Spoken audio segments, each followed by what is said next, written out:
It's a huge downside. And I would contend that there's actually several forks in the road. The first fork in the road is, do you do a PSA? Right. And the AUA guidelines are very clear that if you're less than 40, you probably don't benefit. And if you're 40 to 50 or 55 and you're low risk, the likelihood of benefit is quite low. Because in younger men, you're more likely going to find low-grade, low-volume disease that is present and rarely causes a problem.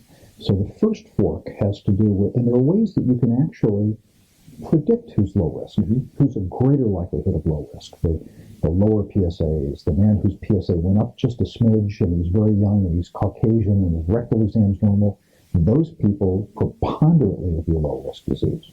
So that's the first fork. But the second fork, I would contend, is also a problem.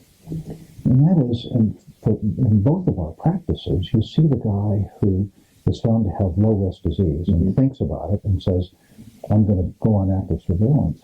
Well, active surveillance is not a good thing. They choose it because they prefer what that is like in the quality of life outcomes rather than radiotherapy or surgery. But active surveillance is a bad outcome.